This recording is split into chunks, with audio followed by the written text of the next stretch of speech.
Part 6. Listening to Viewpoints. You will hear a report once. It is about 3 minutes long. After the audio, 6 questions will appear. Choose the best answer for each question from the drop-down menu. Welcome back to Silver Creek today. We're discussing the town's proposal to test a 4-day work week for its employees. City Hall would be open longer from Monday to Thursday, but closed on Fridays. Martha, as a local business owner, you have some reservations. I certainly do, Raj. My cafe gets a lot of business from city employees during their lunch breaks. If they're not working on Fridays, that's a big loss for me and other downtown shops. It also seems very inconvenient for residents.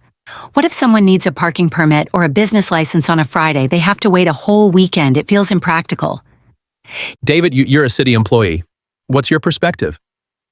Well, I understand Martha's concerns, but the proponents of this idea have a lot of data. Studies show that a 4-day work week can actually increase productivity. Employees are more rested and focused. This isn't about working less, it's about working smarter. We'd work the same number of hours, just over 4 days instead of 5. This could also make our town a more attractive place to work, helping us hire talented people. But what about the services?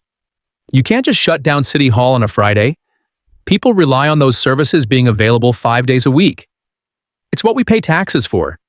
The plan includes keeping essential services like emergency response and waste collection fully operational.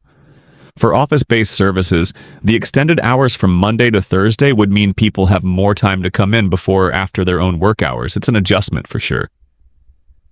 Let's bring in Chloe, a longtime Silver Creek resident. Chloe, what are your thoughts?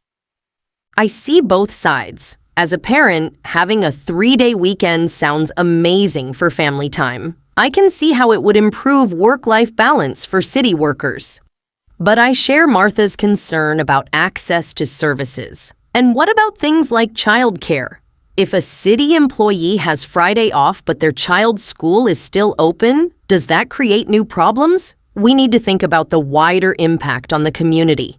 That's a fair point, Chloe. The proposal is for a 6-month pilot project. The whole point is to identify these kinds of issues and see if we can solve them. We're not committing to this forever, just trying it out. A pilot project does sound more reasonable. It will be important to measure the effects substantially, not just on the employees, but on residents and local businesses too.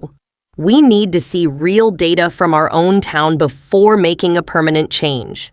It seems the key is in the details and the results of the pilot project. Thanks to all of you for sharing your views. We'll be following this story as it develops.